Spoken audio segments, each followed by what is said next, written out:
Marcel, einfache Frage, wahrscheinlich eine schwierige Antwort. Wie schätzen Sie die Situation momentan ein? Schwierig. Klar haben wir uns das alle anders vorgestellt, wollten besser in die Saison starten. Jetzt haben wir gestern verloren, kein Punkt geholt, wieder kein Dreier. Ja, zieht schon die Nerven und ist natürlich keine einfache Situation. Erhöht den Druck natürlich auch für die kommenden Spiele, ne? Ja, auf jeden Fall. Einfacher wird es nicht. Klar, morgen mal einen Tag frei, Kopf frei machen. Und dann heißt es, die Woche wieder gut arbeiten und dann hoffentlich mal einen Dreier holen zu Hause. Fühlen Sie sich vielleicht ein bisschen erinnert an die letzte Saison, an den Start der letzten Saison?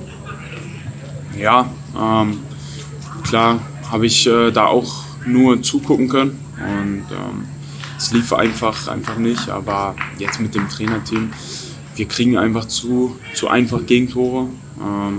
Haben dann auch nicht dieses Matchglück gestern mit Timo, mit der Situation mit dem Elfmeter. Aus meiner Sicht ganz klar, habe ich heute Morgen nochmal gesehen und denke mir, die kann man da nicht einschalten und denen dann nicht geben. Aber trotzdem geht's beim Stand von 0-0 da weiter und haben wir dann einfach nicht gut performt in der ersten Halbzeit und so einfach die Gegentore.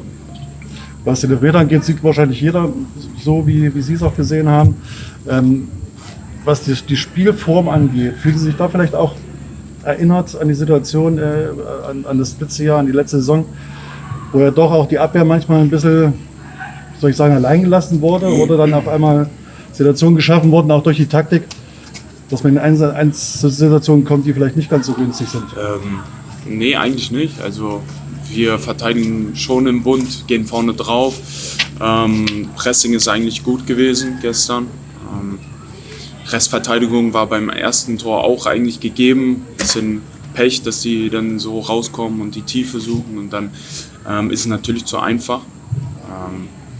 Aber im Grunde genommen stimmt eigentlich schon alles. Wir wollten den Ball halten, hatten 70% gestern, sind aber zu viel Risiko gegangen in der ersten Halbzeit und das hat uns das Genick gebrochen. Vielen Dank, dann wollte ich den Ball weiterspielen an die Kollegin. Es wurde ja viel auch über die Worte von Oliver Minzlaff letzte Woche gesprochen. Wie kam es bei dir an? Viele sagen, es hat mehr Unruhe gebracht als für Ruhe gesorgt. Oder findest du, das waren schon Worte, die man zu dem Zeitpunkt hätte wählen können? Welche Worte? Beschissener Start.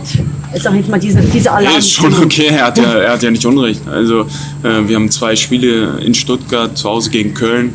Kann man schon mal davon ausgehen, dass man eigentlich beide Spiele gewinnen will zumindest. Hat nicht geklappt, 2 Punkte. Und natürlich ist man unzufrieden, nicht nur er, sondern das ganze Trainerteam, die ganze Mannschaft. Wir haben uns das auf jeden Fall anders vorgestellt, aber Unruhe hat das nicht geschafft. Die Gegentore hast du angesprochen. Kann man das erklären, woher diese Schwäche kommt? Nee, es passiert.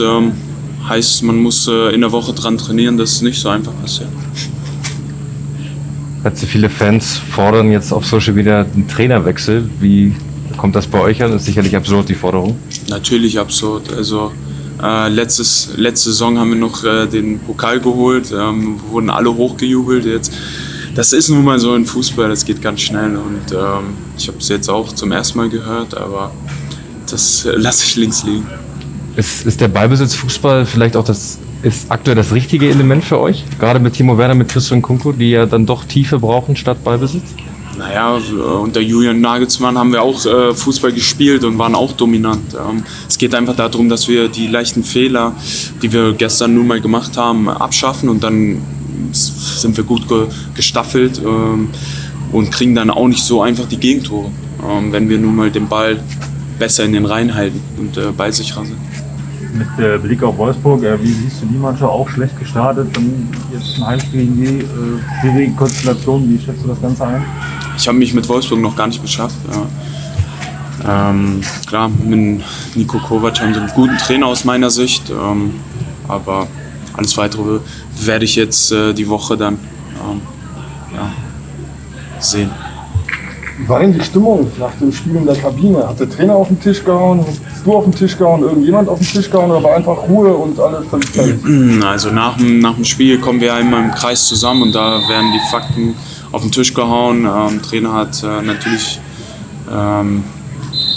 ja, das Spiel Revue passieren lassen. Und in der Kabine waren alle erstmal mit sich selbst beschäftigt. Also Totenstille. Ja. Was meinst du? Muss da jetzt jemand vorangehen? Kapitän, Mannschaftsrat, Trainer oder jeder? Natürlich sag ich mal, sind die älteren Spieler auch dazu verpflichtet, voranzugehen. Aber ich denke, die ganze Mannschaft muss einfach ein Zeichen jetzt am Wochenende zeigen.